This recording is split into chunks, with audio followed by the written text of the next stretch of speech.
Hey, welcome back to Hardy Brothers Outdoors. Josh Hardy here. It's been over a year since I did the review on my Polaris 570. This is a 2015, I think it is. And in my last review, there were two things that I mentioned that everybody considering a Polaris crew should think about. Now, I do realize some of the higher end ones come stocked a little bit differently. So this is the basic 570 crew. And there are two things that I feel like were missing that I wish I had done differently. So the first one was power steering. And I haven't done anything to change that. So we've learned to kind of muscle it around and do what we need to do. And frankly, it's fine. I do understand you could buy an aftermarket setup and install it yourself for somewhere around $800, I want to say, maybe $1,000. Don't hold me to the pricing. But the other thing that was probably the most frustrating thing for me is there's only one skid plate on the standard offering, and it goes right down the drivetrain and leaves about 2 feet open on both sides of this. So I'll show some pictures as we go through this discussion, but I had the whole side was blown out here. The floorboards were knocked out. 20 minutes into ownership, I had a stick come up under and go through the bottom of my floor. Didn't completely destroy it, but you know, how disappointing on a brand new machine. It only took a few more years before it happened on the other side. Scariest instance, and I'm assuming that not everybody's seen this video, so I'll tell the story again. But we were going up a hill. I had my neighbor in the passenger side, and a stick came up through the front wheel well and right into his thigh. I mean, we were moving pretty good. The stick popped up, shot through the plastic in the dash, and hit his leg. So I've had all of that repaired. It wasn't cheap. I had some other repairs done. I think I had about a $5,000 repair bill when I took my side-by-side in, but I had a lot of maintenance stuff that I wanted to get fixed, and because we're covered in mud all the time and going through mud holes, there was some wear and tear that really was, you know, my fault probably. But all of the plastic pieces, I just had them take care of it, because it took me probably a solid 2 hours just to get this thing clean enough to drop it off. And they still said there were pounds of dirt and mud that they took out as they were working on it.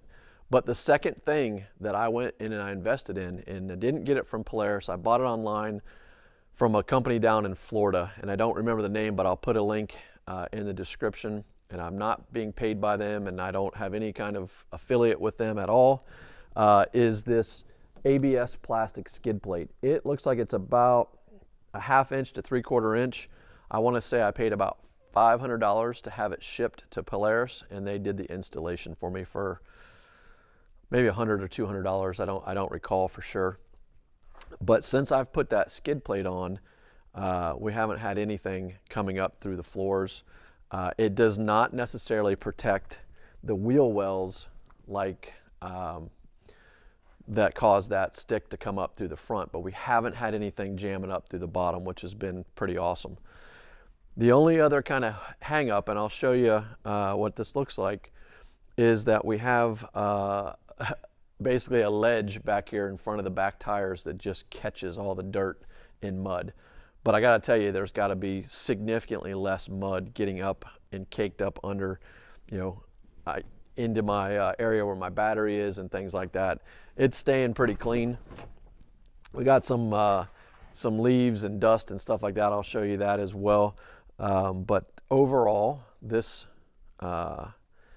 extra skid plate, I highly recommend it. So if you're buying a 570, think about investing that extra money to get the power steering. You'll appreciate it, I think. But more importantly, if you don't go and spend on that, get the skid plate.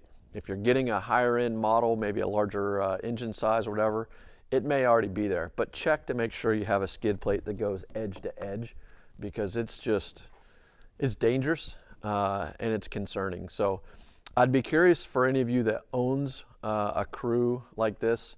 Have you come up with a solution, maybe a mud flap in the back? I'm thinking about trying to get like a rubber mud flap or something that I can, maybe like a stall mat or something like that I can cover that hole to keep it from just being a catch-all for mud. And then maybe something similar up front, just one more layer in front of the plastic to keep from worrying about something shooting through that dash again. We were really lucky that my neighbor wasn't hurt. No, I don't know that it's a design flaw or what, but we know that these ATVs can be dangerous. So the wheels would catch the sticks or logs and shove them up, just flip them straight up. So curiously, Jason doesn't ever have those issues on his 570 that's not a crew. He's never had anything come through the floors. He's never had any of the panels knocked out. But I had a significant amount of damage over the years. So one other thing before I wrap the video, this is probably one of the coolest things that I've added to the Polaris, and can be added at any time. This is called a saw haul. It comes from a company out of Kansas. They make this, this setup to where you can haul your saw. You can have it outside of the bed like I have it here, or you can put it in the bed and have it at an angle. There's a couple things that make this really nice. There's an attachment here, a little thumb. It's called the snap lock system. That allows this to come off. I can put this same thing right on my tractor, or I can hang it on the wall if I have an additional bracket. This is being held down with the Polaris Lock and Go, but I bought the Kolpin version, the Kolpin. They are a little less expensive than the OEM model, but this also allows you to tilt if you want to have your saw, depending on how long your chain bar is, you can tilt it around. And as I mentioned, you can put it in the back of your side-by-side too. But I'm getting ready to go put a bunch of cut firewood in here. So my plan is to run it on the outside. Now let me show you what it looks like when we transfer it over to the tractor. So here we are with my John Deere 2032R. Basically there's a giant U-bolt, two 3/4 inch locking nylon nuts on there, and same thing, we got the same exact bracket here. You can also put this bracket on the wall to where you can hang your saw there, but that's going to go right on there. Take our saw, pop it right in. So really excited about this product. I think it's a really nice product. The story goes that the owner had his saw in the bucket and was bouncing along. It fell out and he ran over it, and he was looking for a better way to carry his saw. So we do have a discount code for the saw haul. I don't know how long it's going to be good for. I think the one we have right now is good through the end of the year. Check the description. We'll see if we can renew it. We've been talking with these folks for a while, and we purchased one for each side-by-side and one for each tractor, and we're hoping to put them on the Solis tractors in the future. So great company and a great addition to the Polaris. Still very happy with the machine. That investment to get it updated and running again, taking a, probably a $14,000 initial investment and putting a third of the money back into it 8 years later. Not necessarily a bad thing. I think we're good to go for a long time ahead. So happy with our 570. Haven't owned any other thing else, so I don't really know how it compares to the Can-Ams or any of the other models. But we're enjoying it. So thought I'd give an update. Thanks a lot. Have a great day. We'll see you next time.